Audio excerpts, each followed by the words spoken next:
स्वागत है। आज हम नीट ऑर्गेनिक केमिस्ट्री के दो बहुत जरूरी टॉपिक्स को जल्दी से समझेंगे। चलिए सीधे आईयूपैक नेमिंग और आइसोमेरिज्म पर फोकस करते हैं, सिर्फ उतना जितना स्कोर करने के लिए जरूरी है।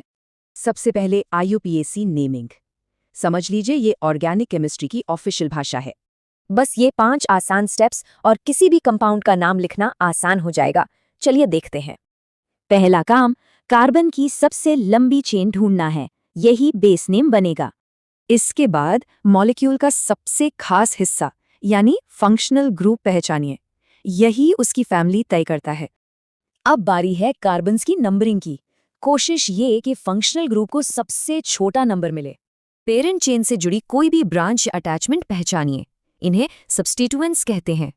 और बस नाम तैयार, पहले पोजीशन, फिर सब्स्टिट्यूएंट और आखिर में पेरेंट चेन। एकदम सिंपल। एग्जाम में स्पीड के लिए ये पहले 6 पेरेंट चेन के नाम जरूर याद होने चाहिए। अब एक सवाल, क्या हो अगर मॉलिक्यूल्स का फॉर्मूला तो सेम हो पर स्ट्रक्चर बिल्कुल अलग? इसी को आइसोमेरिज्म कहते हैं।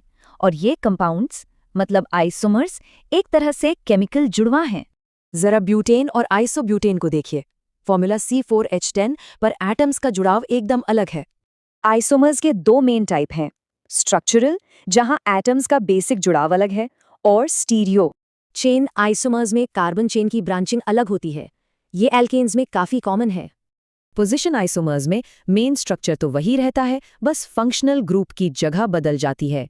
फंक्शनल आइसोमर्स तो और भी मजेदार हैं, एटम्स वही पर फंक्शनल ग्रुप ही बिल्कुल अलग। अब बात स्टीरियो आइसोमर्स की। ज्योमेट्रिकल आइसोमर्स डबल बॉन्ड के आसपास सीमित रोटेशन की वजह से बनते हैं। ऑप्टिकल आइसोमर्स एक दूसरे की मिरर इमेज जैसे होते हैं, जो कभी एक दूसरे पर फिट नहीं होते। यहाँ सबसे जरूरी है कायरल कार्बन खोजना, मतलब एक कार्बन से 4 अलग अलग ग्रुप्स जुड़े हों। तो चलिए एग्जाम के लिए सबसे जरूरी बातें फटाफट दोहराते हैं, इनसे सीधे सवाल बनते हैं। चलिए एक छोटा सा नीट चैलेंज लेते हैं। बताइए C4H10 के कितने आइसोमर्स होते हैं? सही जवाब है 2। यह सवाल बहुत कॉमन है, तो ये नंबर याद रखिएगा। और ये 2 आइसोमर्स वही हैं जो हमने पहले देखे थे, सीधी चेन वाला N-ब्यूटेन और ब्रांच्ड आइसोब्यूटेन। इन नियमों को समझना मार्क्स पाने का शॉर्टकट है। अब सोचिए आगे क्या जानना चाहेंगे।